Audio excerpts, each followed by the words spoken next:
할렐루야. 한번 서로 인사합시다. 주의 은혜로 사랑합니다. 주의 은혜로 함께 나눕시다. 감사합니다. 고맙습니다. 지난주 우리 현 시국이 어려우니까 이 어느 기독교 단체 연합회에서 목사님들을 모시고 시국 타개를 위한 기도회를 열었습니다. 그런데 그 기도회 강사가 누구냐면 여러분 아실 분이 아시겠지만 선한 목자교회 유기성 목사님이었습니다. 이분이 그때 이 설교할 때 이런 얘기를 했습니다.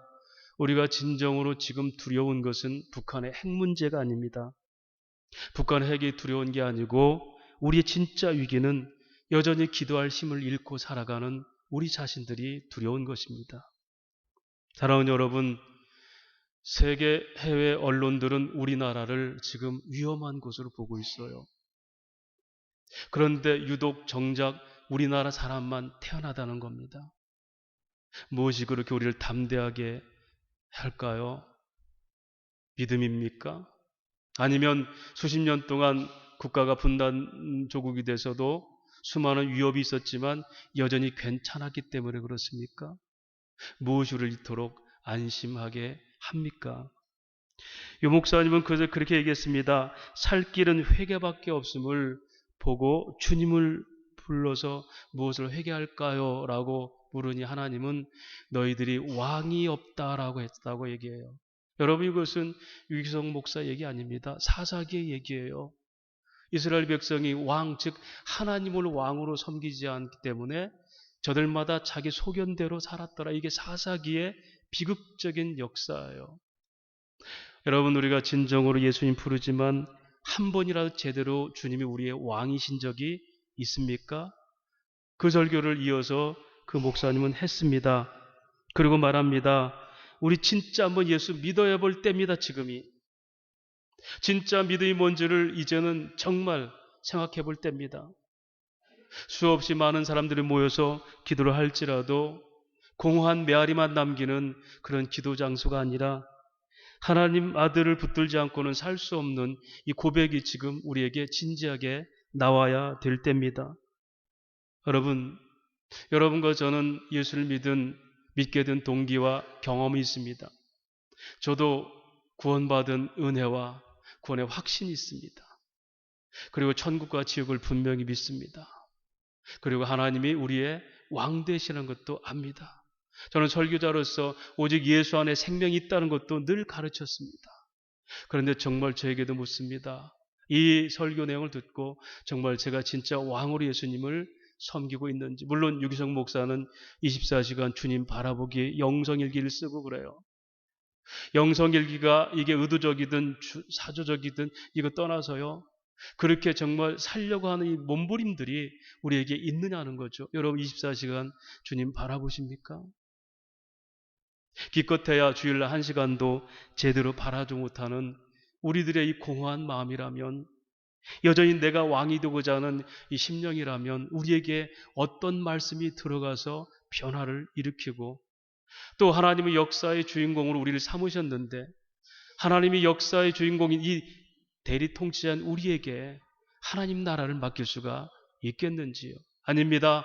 이 땅에 하나님 나라를 고사하고는 우리가 우리 준비 찬양 부른 것처럼 내 영혼이 은총 입어 주 예수 안에 있을 때 그것이 어디든 천국이라는 이 고백을 진지하게 우리 삶에서 내 심령 안에서라도 누리고 살고 있는지요? 이것이 오늘 이 시대에 여전히 불안하고 일촉즉발의 전쟁의 위기에서 우리가 바라볼 하나님과의 관계성입니다. 저는 그 설교의 내용을 듣고 제 영혼이 새벽이 번쩍 뜨는 걸 느꼈습니다. 어느 순간 제가 하나님과 관계를 이미 습관적으로 가지고 있었구나. 기도 시간 새벽 기도합니다. 설교 시간 설교 준비하기 위해서 저는 새벽 기도 30분 설교하기 위해서 1시간 반 동안 묵상합니다. 저는 오전 시간이 그렇게 황홀할 수가 없습니다. 주일 설교는 주일날 끝나고 오후부터 시작합니다. 저녁부터. 왜냐하면 주일날 제일 은혜가 많을 때이기 때문에 제일 마음이 깨끗해서 그때 다음 주일 설교 주제를 다 잡습니다. 월요일을 안 넘깁니다. 수요일날 마찬가지죠. 금요철화 마찬가지죠. 시간마다 말씀 보고 연구하고 말씀의 깨달음 때문에 황홀하고 몸서리치면서 기뻐하고 그리고 시간마다 기도 시간에 빠지지 않습니다. 그런데 정말 제가 하나님 나라를 누리고 있을까요? 북핵문제가 가시화 같으면은, 전쟁이 가시화 같으면은 저도 여전히 두렵습니다. 무엇이 제가 가진 신앙을 저로 하여금 어떤 환경에도 그 나라가 무너지지 않을 정도로 담대하게 지키고 있을까요? 저는 여러분들이 저보다 영성이 크다 적다 이렇게 얘기 안 합니다. 여러분들 나름대로 삶에서 하나님을 다 누리고 계시겠죠. 그런데 그 하나님 나라가 한순간에 조그만 위협 앞에서도 무너진다면 이건 과연 우리가 하나님 나라 삶일까요? 여전히 두려운 이 현실에서도 우리는 여전히 하나님 나라가 우리를 사로잡고 있는지요? 다시 말하면 우리의 믿음의 효율성은 과연 어디까지가 되는지요? 우리는 도리어 우리가 하나님 앞에 어떻게 선가보다는, 역사의 주관자인 하나님 바라보기보다는 우리의 우방들이 어떻게 대응하고 어떻게 위기에서 우리를 지켜줄까, 이런 데 더 마음이 꽂히는 거 아닙니까? 우리 지도자가 좀 더 기지를 발휘해서 어떻게 북핵 문제와 이 공조 문제를 어떻게 잘 해결할까, 이것이 우리들의 관심사가 아닐까요? 이런 영향에서일지 몰라도요, 이미 오래전에 타계한 어느 유대인 납비가 했던 소위 예언이 요즘 굉장히 또 사람들을 마음을 심란하게 하죠.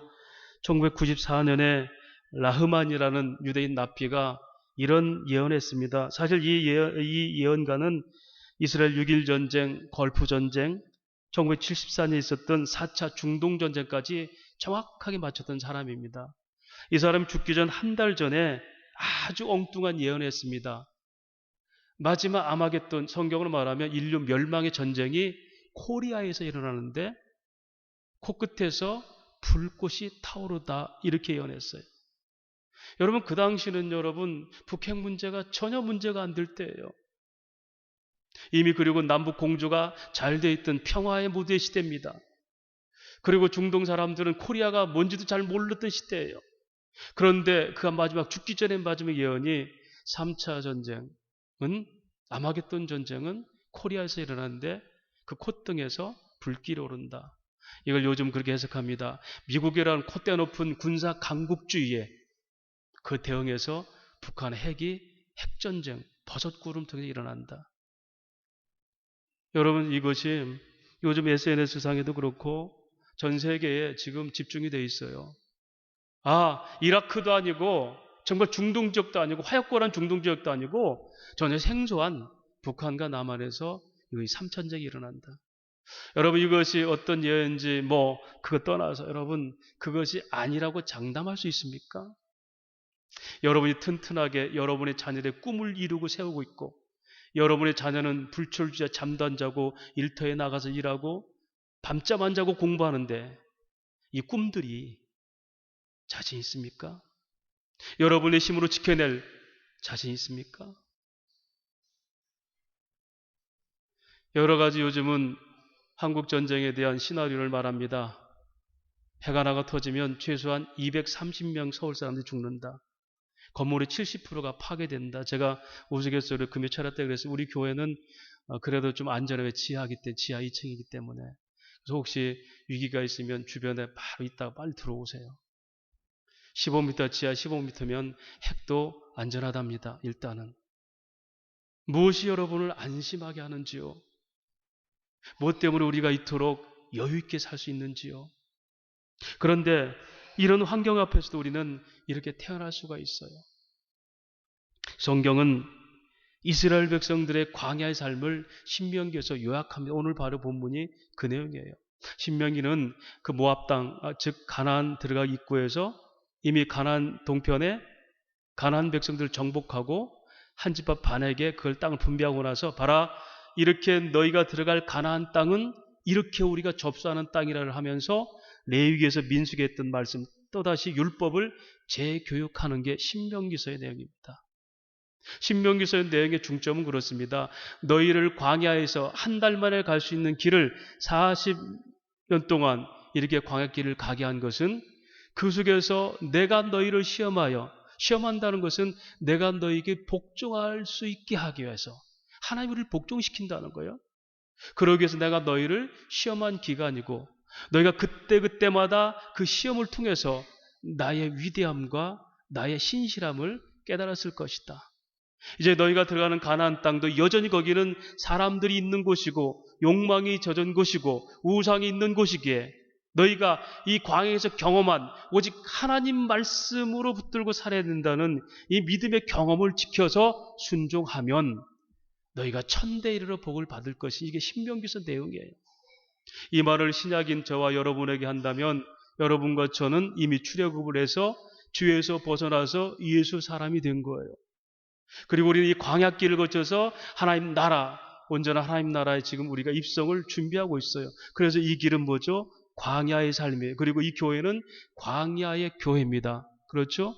보편적 천상의 교회, 하나님 나라를 대신해 사는 이 땅의 광야의 교회가 저와 여러분이에요. 그 신명기서가 한 것처럼 광야길은 내가 너희를 시험하여서 나를 배운 곳이다. 이것이 오늘 제목이잖아요. 광야에서 우리가 배우는 것이 무엇일까? 이 광야길에는 적들의 위험이 있었습니다. 그렇죠? 홍해가 가로막게 됐지만 그건 하나님께서 일부러 하신 것이지만 그들이 걸어가서 아말렉 족속들이 그 백성들을 다 멸절시키려고 다가오고 전쟁 한 번도 치러보지 않은 이스라엘 백성들에게 준비된 그들은 얼마나 위협적인 존재였습니까? 다시 말할까요? 여러분, 우리에게는 전쟁 이후의 세대가 많습니다, 지금. 그리고 옛날에 전쟁을 경험한 분들은 옛날 딱총 전쟁과는 지금은 달라요. 보통 하나로 쑥대밭을 만들 수 있는 전술과 전략이 필요 없는 시대예요. 지상군 몰고 가서 위협하고 쏘아대고 하는 게 아니에요. 이런 적들이 즐비하고 한 번도 경험하지 못한 전쟁을 경험하지 못한 그들에게 준비된 아말렉군은요. 그 당시 해적단처럼 산적단처럼 얼마나 잔인하고 용맹한 사람들인지. 그런데 그 숫자가 300만이든 1000만 명이든 여러분 아말렉 그 군대 갖다 놓으면 쑥대밭 되는 거예요. 그런데 그들과 싸우면서 어떻게 했죠? 모세가 지팡이를 들고 손을 들면 이기잖아요. 오늘 저 여러분이 이 핵전쟁의 두려움, 세계 열강들이 앞다투어서 정말 시대의 살인무기를 만드는 것이 강대국인 자랑하는 이 시대에 사람 죽이는 것이 힘인 이 시대에 전쟁도 경험하지 못하고 제대로 자기 군비도 하지 못하는 이런 속에서 우리가 무엇을 믿고 지금 살고 있습니까? 이 광야는 바로 그걸 가르쳐주는 곳이었어요. 광야에서는 수없는 전쟁의 경험과 궁핍함과 목마름의 경험들을 하게 하신 것. 그래서 하나님 만나를 먹이시고 반석을 쳐서 물을 먹이심으로 하나님이 어떤 분인지 그들에게 언약하신 하나님 얼마나 신실하신 분인지를 광야 생활을 통해서 가르쳐 주셨습니다. 여러분, 지금 우리 교회가 저와 여러분 이 땅에 있는 것이 그 하나님을 경험하는 기회입니다. 할렐루야. 고난이 없다면 그조차도 경험 못해요. 죄송하고 오만한 얘기 제가 한마디 할까요? 제가 얼마 전에 새벽기도 때 그래서 하나님 제가 끝도 없이 고난이 있음을 감사합니다 그랬어요. 저는 생각이요 필연적으로 저는 제가 제 멋대로 살게 하면 온갖 죄의 의도적 죄의 의식과 제 욕망에 사로잡히고 제 자존심 때문에 제가 조금도 손해보지 않고자 하는 그런 경향이 저한테 너무 많아요. 그런데 끝없는 고난, 교회 문제든 사랑과 문제든 끝없는 고난을 통해서 하나님 없이는 살 수 없다고 기도하지 않고는 견딜 수 없고 정말 요즘은 그래요. 숨 쉬는 동안 기도해야 되겠다. 저는 이것이 하나님 감사함이 왜요? 이 땅은 광야예요. 막말로 제가 이렇게 역으로 생각해 봤어요. 네가 그렇게 형편없는 존재임에도 불구하고 교인들이 막 늘어가고 교회가 성장하고 하면 너는 어떤 만족을 살겠니? 두렵지요. 제가 잘하는 줄 알게 하니까. 가난하고 궁핍한 것이 거룩한 거다는 얘기는 아닙니다. 적어도 왜 가난할까? 왜 궁핍할까? 하나님은 우리에게 부유하신 분인데 왜 내게 가난하게 하시지? 그걸 물을 수 있다는 것이 하나님과 영적 관계의 힘이었어요. 그래서 하나님 끝도 없이 고난을 주시니 감사합니다. 이 광야길은 어느 한순간도 내가 안심할 수 없는 이걸 보편적 만족감이라고 그래요.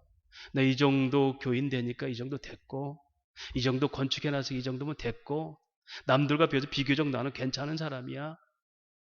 보편적 만족감에 스스로를 거기다 채워놓고 하나님의 두려우심을 모른 채 사는 것보다 거룩한 결핍을 통해서 끊임없이 부르짖지 않고는 살 수 없는 이 광야 시대, 이것이 이 시대의 모습이니 하나님 감사합니다. 사랑하는 여러분, 우리는 문제거리를 해결하려고 예수 믿습니다. 아마 지난 주간도 여러분에게는 마음을 찢는 아픔도 있을 거고 이웃을 위한 안타까움도 있을 거고 내가 해결하지 못한 자녀 문제 때문에 고난의 밤을 보낸 사람도 있을 거예요. 그런데 여러분, 이것들이 탁탁 내 힘대로 해결된다면 이 자리에 나와서 하나님께 갈급하지 않죠. 그럴 수 없다면 여러분, 이 자리는 정말 어느 때보다도 하나님의 일하심과 광야에서 만지심과 약속대로 행하심의 신실함을 발견하는 믿음의 장소가 되어야 되고 그런 영적 예배를 드리는 신령한 자리가 되어야 돼요. 이것이 우리가 예배로 나오는 자의 거룩한 마음입니다. 그런 의미에서 어쩌면 지난 한 주간 동안 저와 여러분에게 하나님이 어렵게 하신 것은 오늘 이 시간 말씀을 통해서 하나님의 일하심을 경험하게 하는 귀한 기회를 준비했다. 그래서 고난은 하나님을 배우는 교육의 장소다라고 욥기서는 말하고 있는 거예요. 그런 고난을 통해서 하나님이 경험하는 믿음의 시간 되기를 주의 이름으로 축원합니다. 자, 그러면 여러분 어떻게 우리가 이런 삶이 가능할까? 광야길은 이미 하나님께서 여러분 광야를 이렇게 생각하세요. 고생만 지지라는 것이 아닙니다. 하나님을 경험할 수 있는 기회입니다. 광야가. 천국은, 우리가 갈 천국은 지복직관 하나님을 즉시 보기 때문에 더 이상 거기에는 고통 때문에 하나님 붙들고 찬양하는 게 없어요. 그 빛 가운데 그냥 찬양하는 거죠. 광야는 뭐예요? 우리가 어려움 속에서 하나님을 극적으로 경험하는 것이 광야의 매력이에요. 이게 스릴 장소입니다. 그러더라면 어떻게 그런 삶이 가능할까?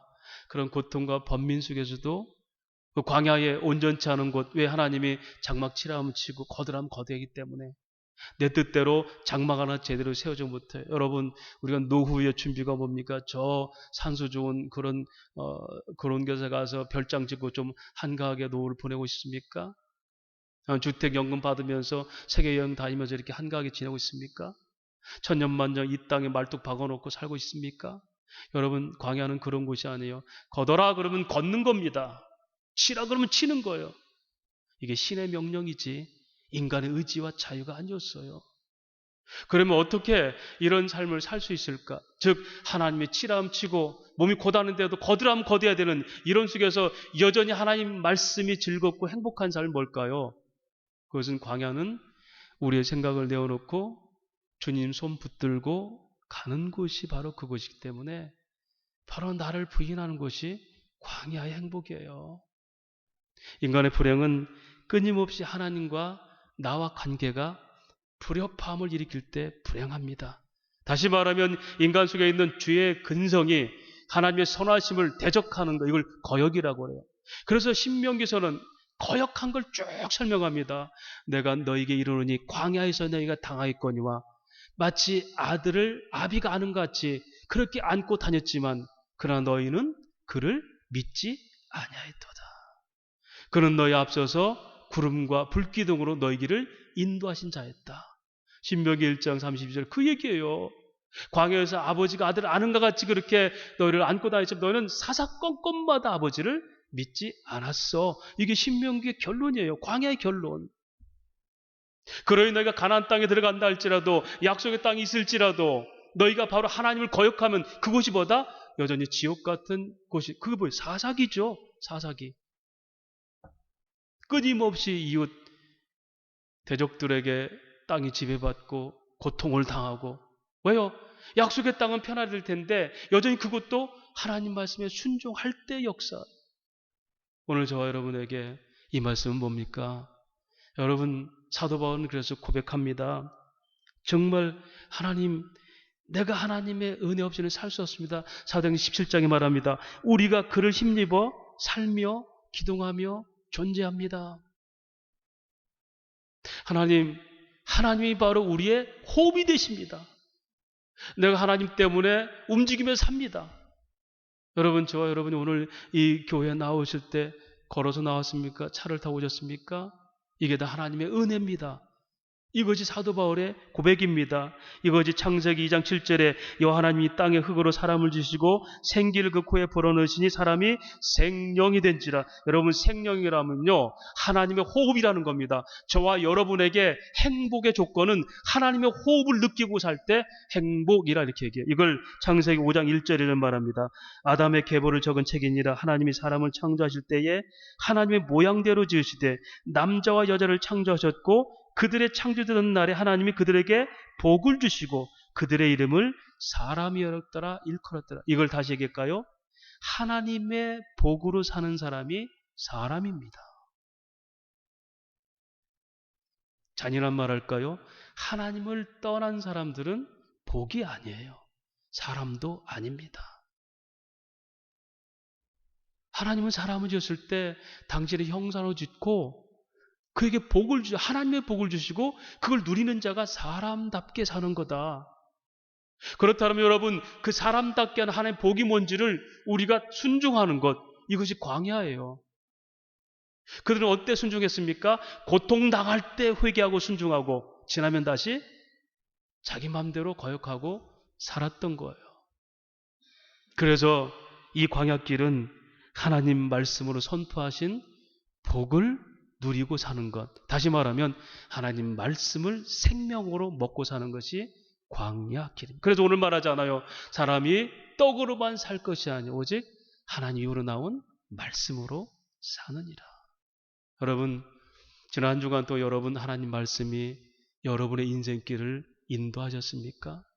주의 말씀은 내 발의 발등상이요 빛나는 빛이로다. 그렇게 살았습니까?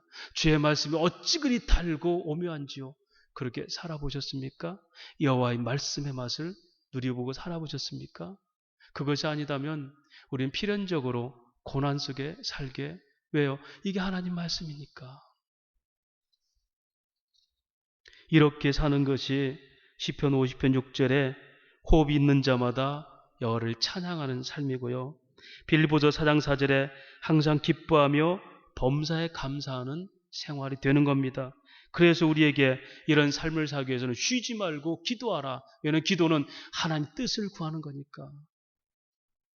여러분, 예배 자리도 우리가 올리는 기도의 장소입니다. 하나님, 내가 지난 주간도 이런 문제 때문에, 이런 사건 때문에, 이런 관계 때문에 제가 힘들고 어려웠습니다. 그러니 하나님, 그 사건과 관계 고난에서 하나님의 뜻을 보여주세요. 이게 기도고 이게 예배예요. 저는 제가 고난이 늘 있는 것처럼 제가 하나님 새로운 그림들을 보여주십시오 기도합니다. 여러분, 하나님 우리에게 이미 완성된 하나님 주셨어요. 하나님 나라를 믿음으로 누릴 수 있도록 그림이 완성됐는데 우리는 그 그림이 어떻게 그려지는 과정들을 잘 몰랐어요. 수채화를 만들어 놨어요.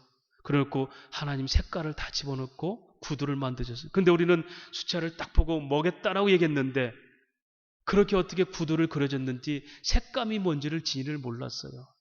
하나님은 이미 완성된 하나님 나라를 딱 갖다 놓고 하나하나 설명하신 거예요. 야, 빨간색은 이래서 여기 들어갔어. 여기에 가지가 이렇게 줄길 난 것은 이래서 여기가 이렇게 된 거야. 이 땅에는 하나님이 완성된 하나님 나라, 우리에게 믿음으로 주신 나라, 이 땅에서는 그 의미들을 하나씩 하나씩 믿음으로 체득하고 경험해서 하나님을 그때마다 찬양하고 사는 것이 이 땅 성도의 발걸음이에요. 너무 어렵습니까, 여러분? 어린아이가 엄마 부를 때와 그 아이가 학교 갈 때 엄마 부를 때와 어느 날 그 아이가 군대 간다고 머리 깎고 엄마 부를 때와 그 아이가 자식이 이제 결혼해서 엄마 부를 때와 어머니가 마지막 숨을 거둘 때 엄마 부를 때와 의미가 똑같습니까? 다르잖아요. 인생의 경험도 다르잖아요. 환경에 따라서 성숙도에 다르잖아요. 10년 예수 믿어도 똑같은 하나님의 존재해 버린다면 하나님은 우리에게 무기력한 분 아닙니까? 너무 성숙이라는 것은 그런 하나님의 관계에서 일어나는 거예요. 지금은 네가 색깔을 볼 때야, 지금 네가 구두를 볼 때야, 열매가 여기 달렸는지를 볼 때야. 세상은 사필 규정을 하니 아니다. 이건 나의 주권적 역사에 있다. 네가 결혼하고 자식을 낳고 여기 있는 것도 내가 때를 따라 아름다운 역사였다. 네 운명이 결정된 게 아니라 내 주권적 역사가 내가 이야기를 풀어놓은 것이 네 인생길이었어. 소설이었어. 너는 네 소설, 네 문장, 네 구절을 자꾸 만들어서 아름답게 꾸미려고 했지? 아니야. 아름다운 것은 내가 결론적으로 왜 너희는 천국 백성이거든. 그보다 아름다운 열매는 없어. 그걸 누리는 것이 이 땅의 삶이야. 그래서 우리가 기도하는 거예요. 그래서 우리가 기도가 예배로 올려지는 겁니다. 이 시간은 그래서 하나님 뜻을 이렇게 듣는 거, 이것이 신령과 진예배입니다. 성령으로 말씀이 있는 예배. 어떤 분들은 종종 그래요. 제 안에도 한 번씩 그래요. 목사님 설교 좀 쉽게 하세요. 저는 그런 재주가 좀 없는 것 같아요. 옛날엔 너무 쉬워서 너무 판이하다는데 지금은 제가 보기도 어려워요. 그런데 하나님의 복음의 말씀은 제가 결코 제 기분대로 할 수가 없겠더라고요. 그래서 때로는 우리 아이들한테 미안해요. 전교인 예배드린다고 애들까지 앉혀놓고 도대체 무슨 얘기인지 모르는 얘기 할까. 설교자인 제가 제일 마음이 안타깝습니다. 그러나 성령이 함께 하시면 학박사가 듣는 게 아닙니다. 성령이 역사하고, 왜? 성령이 조명하여서 성령이 감동으로 성경을 기록했기 때문에 그분의 조명으로만 들을 수 있어요. 지식이 있어서 나이가 먹어서가 아니에요. 성경은 이렇게 기록됐고 그렇게 하나님의 말씀을 하나하나 체득하면서 하는 것이 이 땅 성도의 삶이고 그것이 광야길이에요. 그러니 하나님 말씀이 밝혀지지 않으면 우리는 아무것도 몰라요. 그런데 감히도 나는 성공했어? 이렇게 해서 했어? 라는 말을 어떻게 하나님 앞에서 해요? 성경은 그래서 말합니다. 무릇 선줄로 하는 자는 넘어진 줄로 알아라. 오늘 신명기에서 주는 교훈이 바로 그거라고 얘기했죠. 첫 번째로 1절 이제 보니까 하나님께서 이 백성들을 시험하기 위함이었다. 광야죠. 그렇죠. 내가 너를 40년 동안 걷게 하는 것은 너를 낮추며 너를 시험하사 내 마음이 어떠한지 그 명령을 너희가 지키는지 아닌지를 보려 함이라. 이게 성경을 기록한 목적이죠. 하나님은 계신가? 계시다면 어떤 분이지? 그분은 나와 어떤 관계지? 이게 성경 분동이죠.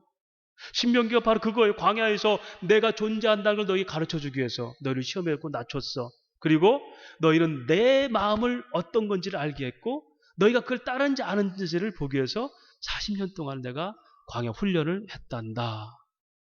그래서 오늘 이 땅의 교회는 하나님의 존재를 먼저 고백하는 거예요. 언제? 예배 드릴 때만, 은혜 받을 때만 주여가 아니라 매 순간마다 호흡이 있는 동안 주님을 붙들고 살아야 됩니다. 그 말씀을 붙들고 주님을 왕으로 섬기는 이게 이 땅 광야 성도의 삶입니다. 그리고 그 하나님 마음이 깨달아진 걸 통해서 말씀을 오늘 오후 예배 때 하는 얘기예요. 오늘 오후 예배 때 우리가 하나님의 형상을 닮은 자로서 어떤 언약 관계가 있는가? 하나님을 문자적으로도 순종해야 돼요. 안식일을 지키라. 그거 신학적으로 따지지 마시고 여러분 주일은 어떤 일이 있어도 문자적으로도 주일은 지키세요. 여러분 아이들 정말 부탁합니다. 여러분. 저는 목회 제 경험으로 봤어요. 정말 성수주일 율법입니까? 아니에요. 하나님 말씀이에요. 성수주일 제대로 하는 애 치고 행복하지 않은 인생이 없었어요. 역으로도 할 수 있어요. 역으로도 말할 수 있어요. 우리가 우선할 게 뭔 줄 알아야 돼요. 저는 확인했어요. 그래서 안타까운 겁니다. 눈에 보이는 한자가 더 중요하겠지만 하나님이 어떻게 그를 인생을 인도하실 것인가? 그에게 뛰어난 능력 주신 하나님이 아니라 그를 인도하신 하나님을 찬양하면 되는 거예요. 그가 어떤 삶을 사든지 하나님의 존귀한 인격으로 살게 돼 있으니까. 그걸 성공이나 수준이나 학벌을 놓고 판단하는 것 자체가 하나님의 은혜를 평균케 하시는 것을 모독하는 겁니다. 못 배우면 불행하고 하나님 버린 거예요? 아니잖아요. 그 가치가 어디 있어요? 성경의 가치를 두십시오. 계시 의존적 가치라고 그래요. 하나님 말씀의 가치를 두십시오. 적어도 그 자녀들이 행복하게 만들죠. 하나님 때문에 행복한 아이들 고백이 있다면 오늘 우리 아이들 찬양 드린 거 새 노래로 이 아이들이 언젠가 새 노래가 뭔지를 알 거예요. 지금은 가사지만 그때는 의미가 할 거예요. 이것이 색깔을 구분하고 뼈대를 구분하고 이게 하나님 나라였다. 하나하나 체득하는 과정입니다. 여러분, 우리는 그렇게 살아요. 그래서 성경은 말해요. 존귀에 처하나 깨닫지 못하면 짐승과 같도다 그래요. 하나님 나라 백성이 하나님을 찬양하면서도 본능적으로 내 욕구를 위해서 찬양하는 거, 이게 짐승이에요. 하나님이 하십니다. 그래서 백성들이 하나님 앞에 복종하는 것, 이것이 신명기 광야의 삶이고, 두 번째로는 8장 3절에 보니까 너를 낮추시며 줄이게 하시며 또 너를 알지 못하던 내 조상이 만나를 먹이게 하신 것, 이건 사람이 떡으로만 살 것이 아니라 하나님을 하는 말씀, 광야는 하나님 말씀을 생명처럼 지키고 사는 곳이에요. 오늘 이 지상교회는 광야교회로서 하나님 말씀을 생명처럼 지키고 살라고, 그걸 경험하게 하는, 여러분 이스라엘 백성들만이 만나를 먹었죠. 다른 백성들은, 종족들은 그 경험 못했죠. 그렇죠? 오늘 이 말은 뭔지 압니까? 적어도 오늘 저와 여러분 이 자리에 나와서 말씀을 듣는 순간만이라도 세상 사람들이 깨달을 수 없는 은혜를 누려야 돼요. 세상 사람들은 복을 내가 떡 많이 먹고 배부르면 복이라 하지만 우리는 사람이 떡으로만 살 것이 아니라고 얘기했잖아요. 여러분, 이 자리는 택함받은 백성들만 소환되는 거룩한 하나님의 회집 장소예요. 이곳에는 세상 사람들 하나님 말씀 못 들어요. 여러분은 세상에 듣지 못하는, 경험하지 못하는, 이방인들이 경험하지 못하는 만나를 여기서 먹어야 돼요. 이 시간 놓치면 없어요. 그것이 이 거룩한 성회로 모이는 백성들의 축복과 특권입니다. 신화산 밑에서 금송아지 섬기면서 하나님 배반하고 그날에 많은 사람 죽었어도 적어도 그들은 그 자리에 와서 하나님께 소환된 거룩한 백성들이에요.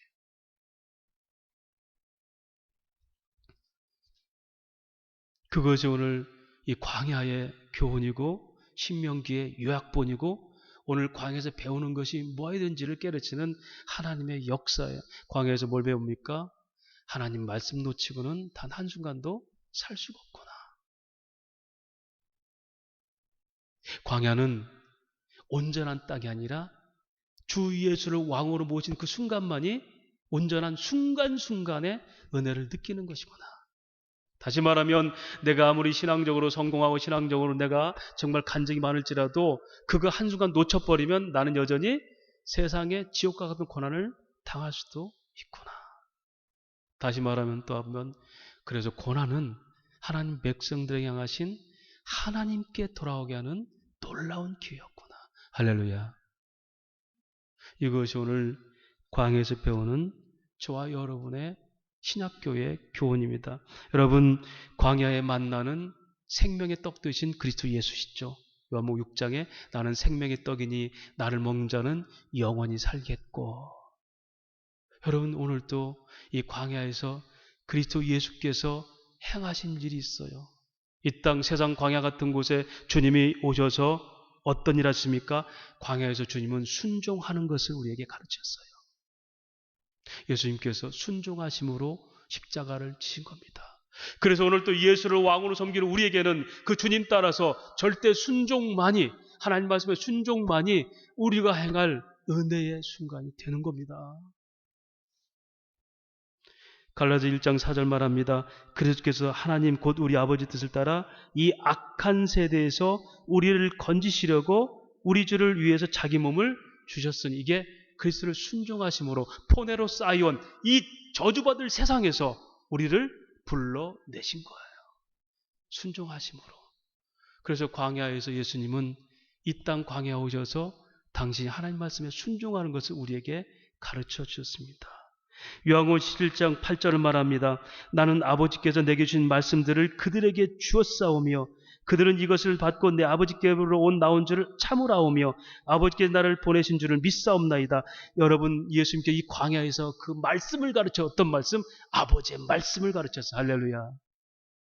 그래서 우리가 그 말씀을 듣는 것이고요, 우리 자녀들이 그 말씀대로 살라고 가르치는 것이고, 주의 훈계와 교훈으로 너희 자녀를 양육하는 겁니다.